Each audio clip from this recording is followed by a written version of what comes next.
Why does the Almighty not set times for judgment? Why must those who know him look in vain for such days? Men move boundary stones. They pasture flocks they have stolen. They drive away the orphan's donkey and take the widow's ox in pledge. They thrust the needy from the path and force all the poor of the land into hiding. Like wild donkeys in the desert, the poor go about their labor of foraging food.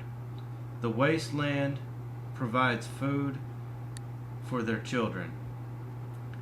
They gather fodder in the fields and glean in the vineyards of the wicked.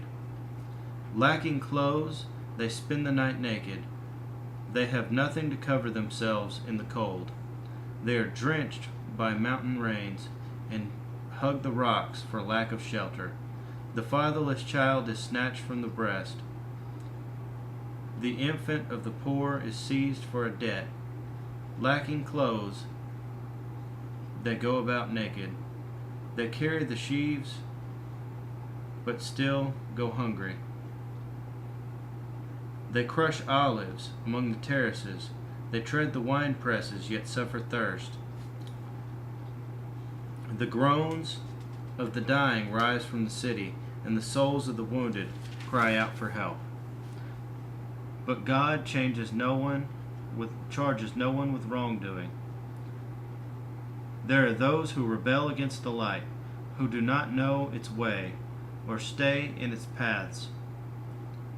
When daylight is gone, the murderer rises up and kills the poor and needy. In the night he steals forth like a thief.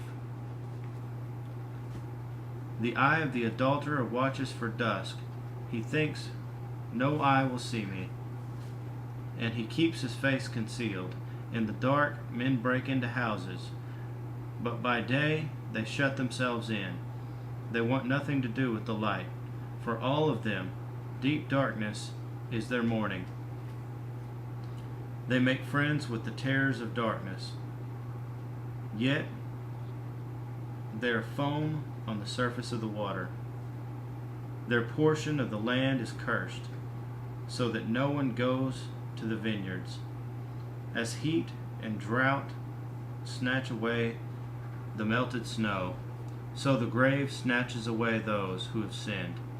The womb forgets them. The worm feasts on them. Evil men are no longer remembered, but are broken like a tree. They prey on the barren and childless woman, and to the widow showed no kindness. But God drags away the mighty in his power. Though they became established, they have no assurance of life. He may let them rest in a feeling of security, but his eyes are on their ways. For a little while they are exalted, and then they are gone. They are brought low and gathered up like all others. They are cut off like heads of grain. If this is not so, who can prove me false and reduce my words to nothing?